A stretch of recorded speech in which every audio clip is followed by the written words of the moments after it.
Hello everyone, welcome to my YouTube channel.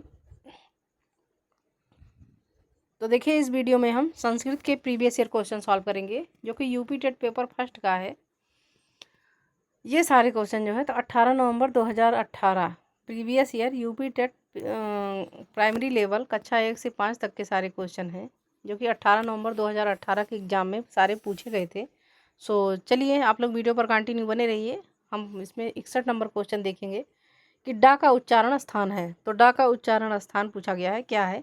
तो इसका right answer हो जाएगा मूर्धा। मूर्धा जो है तो ये डा का उच्चारण स्थान है। सो राइट आंसर इसका हो जाएगा ऑप्शन नंबर डी। अगला वाला क्वेश्चन देखिए कि चौर भयम पद में प्रयुक्त तत्पुरुष समास किस विभक्ति का है। चौर भयम पूछा गया है कि चौर भयम पद में प्रयुक्त तत्पुरुष समास किस विभक्ति का है। तो इसका राइट आंसर हो जाएगा पंचमी, यानी ऑप्शन नंबर सी जो है इसका सही उत्तर हो जाएगा। आप चलिए व्याख्या देख लीजिए कि चौर भयम यानी चौराद धन भयम, यह पद पंचमी तत्पुरुष समास का वाचक है। समास विग्रह के बाद समास होने से जिस विभक्ति का लोप होगा उसी विभक्ति के नाम पर उस समास का नाम होगा। जैसे चौराद पंचमी विभक्ति का शब्द है लेकिन समास करते समय पंचमी का लोप हुआ है, इसलिए यहाँ पंचमी तत्पुरुष समास है।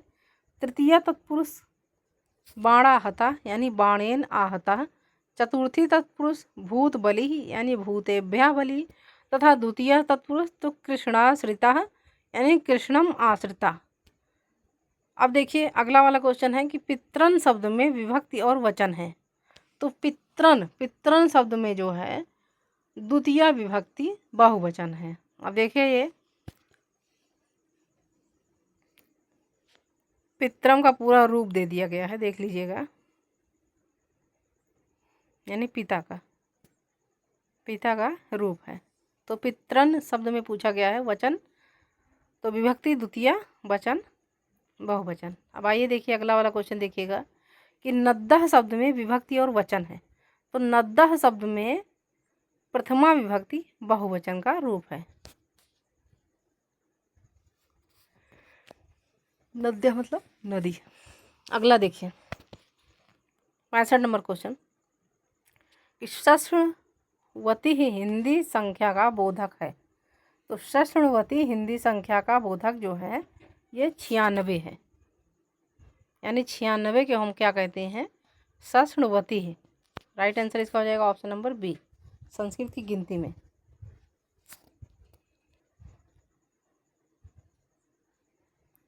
अब देखिएगा अगला वाला क्वेश्चन कि भवत क्रियापद में प्रयुक्त लकार पुरुष और वचन है।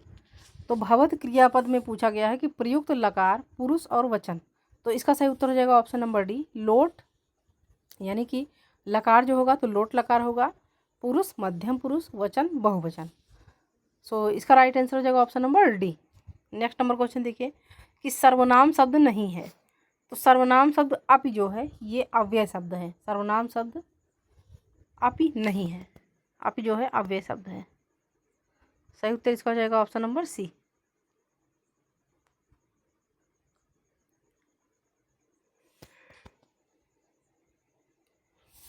नेक्स्ट नंबर क्वेश्चन देखिएगा 68 नंबर क्वेश्चन है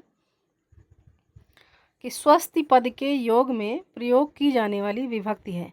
तो स्वस्ति शब्द के पद के योग में प्रयोग की जाने वाली विभक्ति है चतुर्थी। देखिए सूत्र, नमः स्वस्ति स्वाहा स्वाधंगल षड योगाच नमः स्वस्ति स्वाहा स्वधा अलम पर्याप्त अर्थ वाले शब्द वष्ट के साथ चतुर्थी विभक्ति होगी। यथा शिष्याय स्वस्ति, शिष्य शब्द में चतुर्थी विभक्ति प्रयुक्त है। तो स्वस्ति पद के योग में प्रयोग की जाने वाली विभक्ति है चतुर्थी। सही उत्तर इसका हो जाएगा ऑप्शन नंबर ए। अगला है कादम्बरी ग्रंथ के रचनाकार हैं। तो कादम्बरी ग्रंथ के रचनाकार हैं बाणभट्ट। उसके बाद और रचनाकार देखिए कि उत्तर रामचरितम, तो इसके रचनाकार हैं भवभूति। दूध वाक्यम, इसके रचनाकार हैं भास तथा रत्नावली श्री हर्ष। तो इसमें देखिए क्वेश्चन में 69 में पूछा गया कादम्बरी ग्रंथ के रचनाकार, तो बाणभट्ट। राइट आंसर इसका हो जाएगा ऑप्शन नंबर बी। अगला है महाकवि कालिदास द्वारा विरचित नाटक है। तो महाकवि कालिदास द्वारा विरचित नाटक है मालविका अग्निमित्रम, यानी सी वाला ऑप्शन जो है इसका सही उत्तर हो जाएगा। महाकवि कालिदास ने अपनी 7 अद्वितीय रचनाओं द्वारा संस्कृत साहित्य को समृद्ध किया है, जो 3 भागों में विभक्त है। महाकाव्य में देखिए क्या है, तो कुमार संभवम और रघुवंशम, यानी ये कालिदास जी का महाकाव्य है, कुमार संभवम और रघुवंशम। अब देखिए खंड काव्य के अंतर्गत आता है ऋतु संहार तथा मेघदूतम, और नाटक में आएगा मालविकाग्निमित्रम, विक्रमोर्वशीयम तथा अभिज्ञान शकुंतलम। ये है कालिदास जी का नाटक। सो देखिए इसका राइट आंसर हो जाएगा ऑप्शन नंबर सी। अगला क्वेश्चन देखिए कि व्यंजन संधि का उदाहरण है। तो व्यंजन संधि का उदाहरण देखिए सज्जना, सत झन जना बराबर सज्जना। देखिए सद झन जना बराबर, कि हलंत लग रहा है इसमें, तो सद झन धन जना बराबर सज्जना, इसमें हो जाएगा ऑप्शन नंबर सी। अगला क्वेश्चन देखिए कि उत्तम पुरुष में संबंधित सर्वनाम शब्द है। तो उत्तम पुरुष में संबंधित सर्वनाम शब्द है वयम। राइट आंसर इसका हो जाएगा ऑप्शन नंबर सी। अगला, ध्री धातु में कित प्रत्यय का योग करने पर रूप बनता है। तो धृति ही बनता है। ध्री धातु में कित प्रत्यय का प्रयोग करने पर धृति रूप बनता है। जैसे कित्न प्रत्यय भाववाचक संज्ञा बनने के लिए धातु में कित्न प्रत्यय होता है, कित्न का ती शेष रहता है, तो ती प्रत्यांत शब्द स्त्रीलिंग होते हैं। तो इसमें सी वाला ऑप्शन जो है इसका सही उत्तर होगा।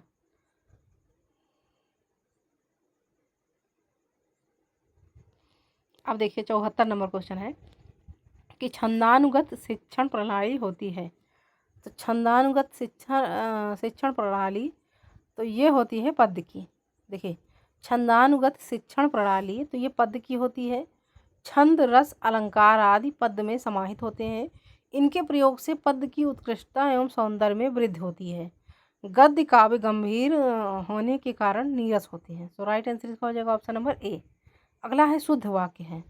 तो शुद्ध वाक्य सह गृहम गच्छसि, त्वं गृहम गच्छसि, अहम गृहम गच्छति या त्वं गृहम गच्छसि।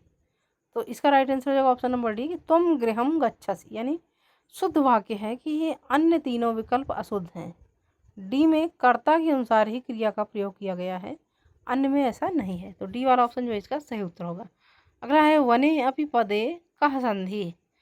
तो वने अपि, यानी वने अपि में जो है तो कौन सी संधि है। तो देखिए पूर्व रूप, यानी वने अपि में पूर्व रूप संधि है। पूर्व रूप संधि सूत्र एड़ह पदादांति पद सुबंध या तिंडंड के अंतिम ए या ओ के बाद हो तो उसका पूर्व रूप हो जाता है। यथा वने अपि, यानी वने धन अपि।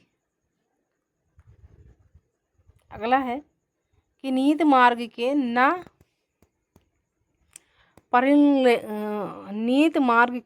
परिंगलयन्ति। तो इसमें देखिए ऑप्शन नंबर सी जो है कि कुलीना, नीत मार्ग कुलीना ना परिंगलयति, यानी कुलीन सज्जन लोग नीत मार्ग का उल्लंघन नहीं करते हैं। सी वाला ऑप्शन जो है इसका सही उत्तर हो जाएगा। अगला है तत्रयों में संधि है। तत्रयों में संधि जो है तो सी है, वृद्धि संधि। नेक्स्ट देखिए संस्कृत में अयोगवाह वर्णों की संख्या। तो संस्कृत में अयोगवाह वर्णों की संख्या 4 होती है। अब देखिए अनुस्वार, विसर्ग, जिह्वामूलीय तथा अनुनासिक। तो संस्कृत में अयोगवाह वर्णों की संख्या कुल 4 होती है। बी वाला ऑप्शन जो है इसका सही उत्तर हो जाएगा। 80 नंबर क्वेश्चन है कि अनुरूपम में समास है। तो अनुरूपम में समास है अव्ययी भाव। So right answer option number सी।